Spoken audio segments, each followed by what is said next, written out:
Hey y'all, it's Cara. I have a fun box that just came in the mail from Heirloom Roses that I want to share with you guys, and if you couldn't guess, we're gonna be planting some roses today. I hope you guys are having a wonderful day today.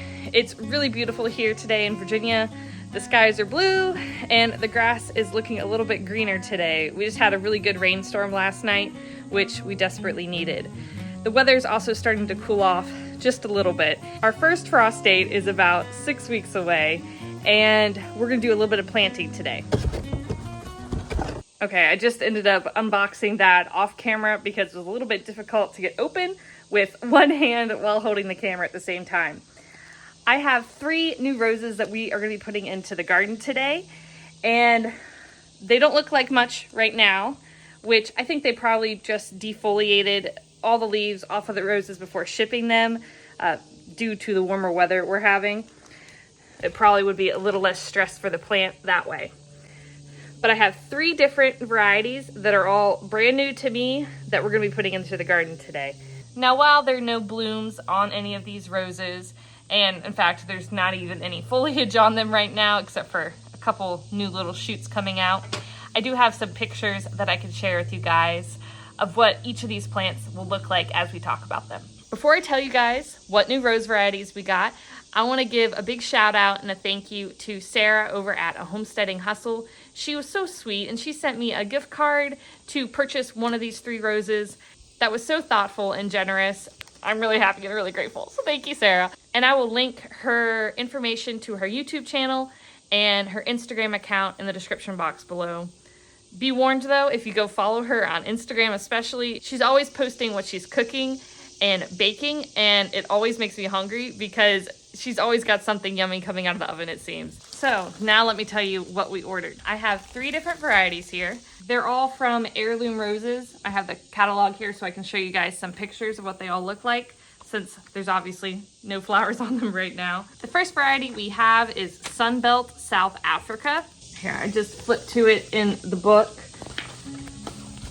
This is the picture of it. Isn't that beautiful?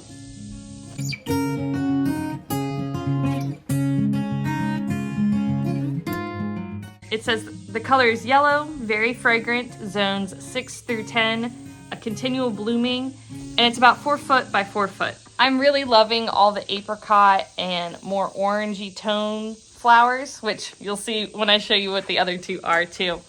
The next rose we have is Louise Clements. Louise Clements, it has that apricot orangey color as well.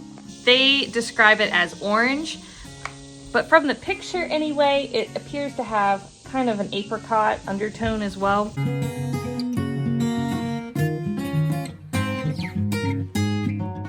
I'm really excited about this one. It's also described as very fragrant, zones 5 through 10, continual blooming, and 3 to 4 feet tall and wide. Now, Louise Clements is actually one of Heirloom Rose's own varieties, so I'm excited to see how this one does. From the pictures I was looking at online, it reminds me a lot of Lady of Shalott.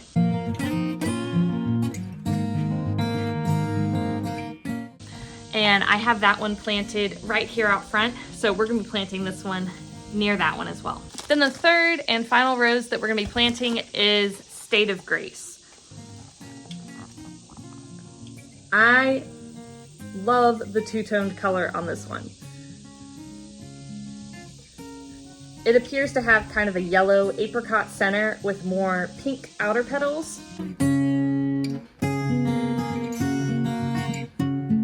Moderately fragrant, zones 6 through 10, and continual blooming, and 3 to 4 foot tall by 4 foot wide. Roses always tend to look slightly different than the photos you see online and in the book, so I'm really excited to see what they all look like for myself in my own garden. So be sure to subscribe if you're not already, and follow along, and I'll be sure to film an update once all these are actually blooming in the garden, and you can see what the roses look like for me.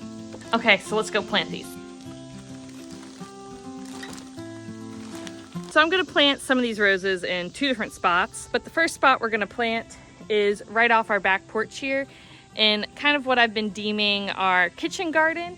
It looks like a tangled, jungled mess right now, And that is mainly due to the fact that I let a watermelon plant volunteer itself, and it's kind of just taken over everything and gone wild. But we've been harvesting some really delicious watermelon off of this vine, so I'm not ripping it out until the watermelon are done producing.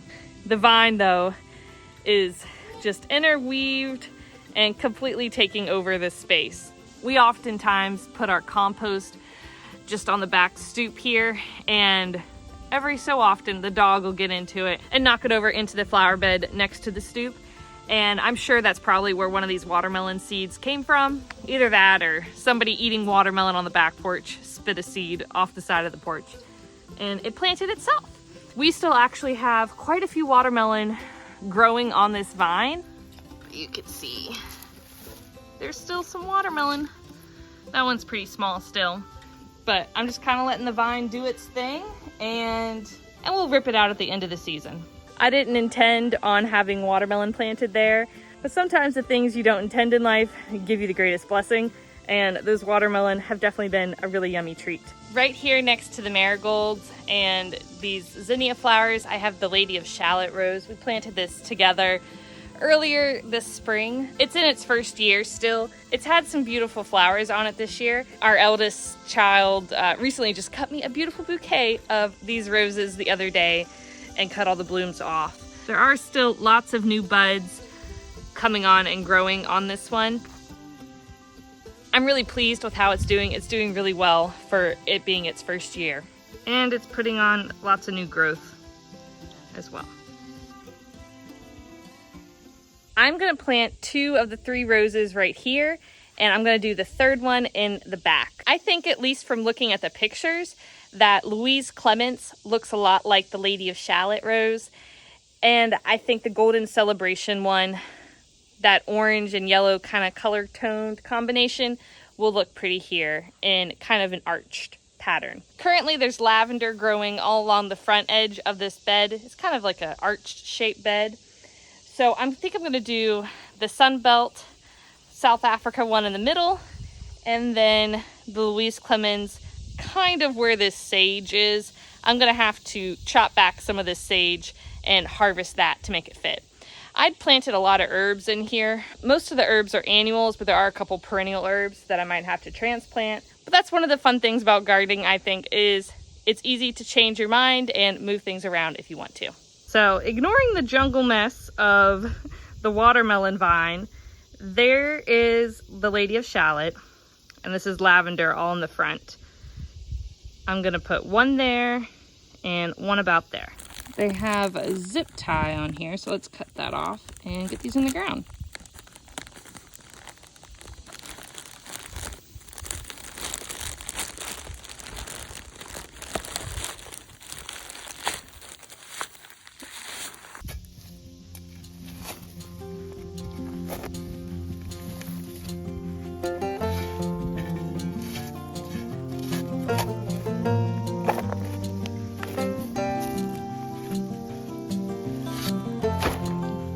And I'm just putting a little bit of biotone starter fertilizer in the holes. I've used this with planting all of my roses before, and it doesn't burn the roots. It actually helps produce new root growth and development.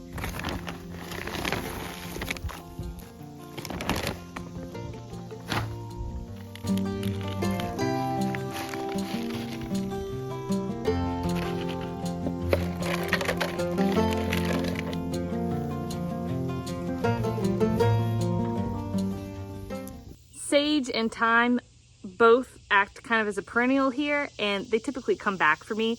Now, they don't always come back, but most of the time they do. So I'm going to take the time to transplant them in hopes that they come back next year. This sage here smells really nice. I've been drying a lot of it in the house. I want to cut it back pretty hard.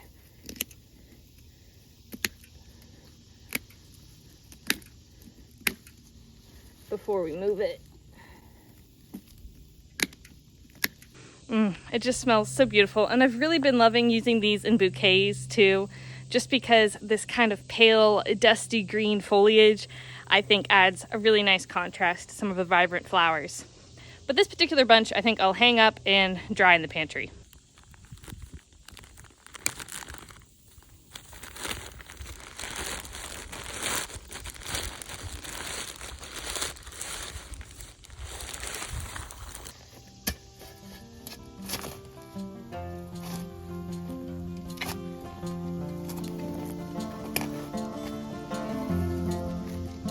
this thyme as gently as possible.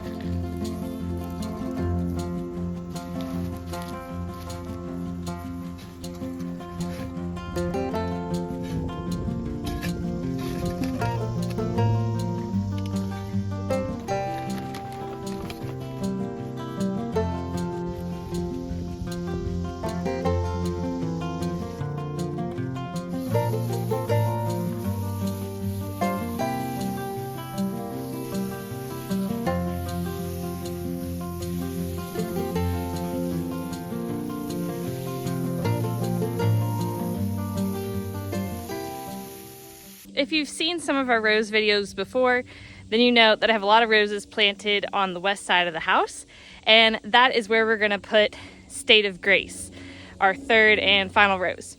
Over here next to these really pretty yellow ones, I have Homestead Wood, which is a new one this year, and I'm gonna put State of Grace right here in between the two. I think it'll tie it in nicely together because the State of Grace rose had kind of a two-toned color. It had a little bit of pinks, a little bit of yellows, a little bit of apricot kind of tones. So I think the blend will kind of make the two transition nicely. Plus, I really love the name State of Grace. I think that's such a pretty name for a rose.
We had a really big thunderstorm last night, and the weather report said there was up to 60-mile-an-hour winds. So I'm kind of surprised that I have any roses left on my bushes and all the petals didn't just get blown away. I was just out here yesterday and there was a lot more, so a lot of them definitely did get blown away in the storm, but I'm really very pleased with how many are still left. So I'm gonna make a bouquet to take inside the house. This is Homestead Wood. It is extremely thorny, but it smells wonderful. I've heard that this rose, Homestead Wood, is discontinued in the UK. It's by David Austin. If I had to make a guess, it's probably due to how thorny it is. You see all those thorns on there? I don't mind thorns on my roses. That's all part of it. But this one is definitely far and wide way more thorny than any of my other rose bushes. But the smell is one of the strongest.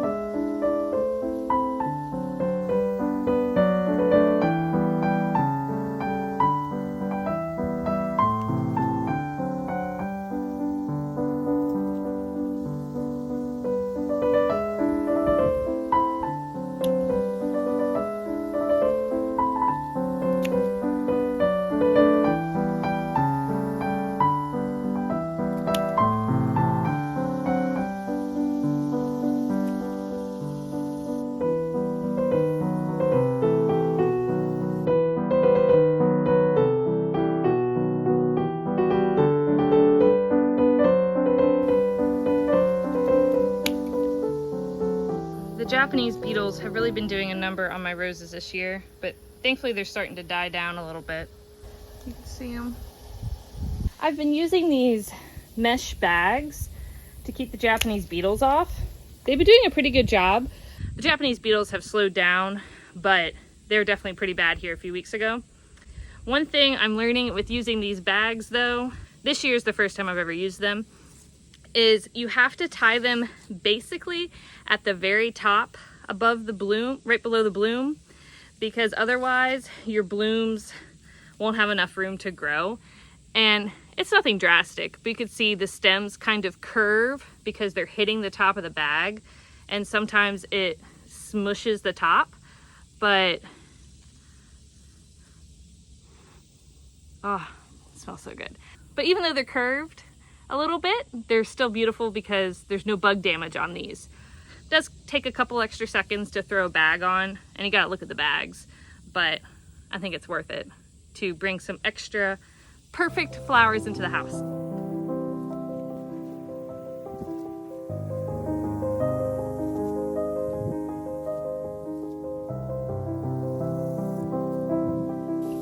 There's only one blossom on Jude the Obscure.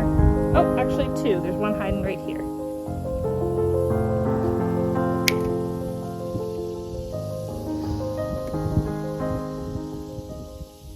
Jude the Obscure has my favorite scent.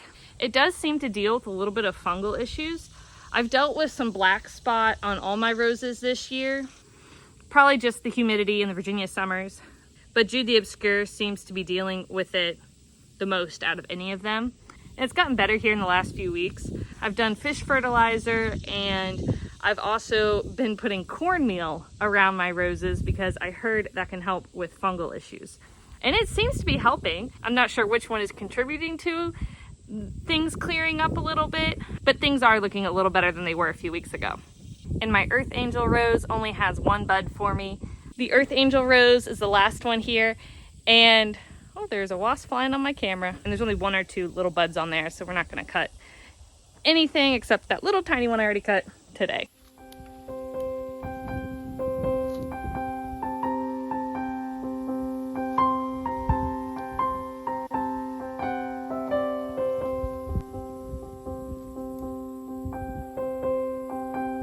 Oh, I wish you guys could all smell how wonderful this basket smells right now.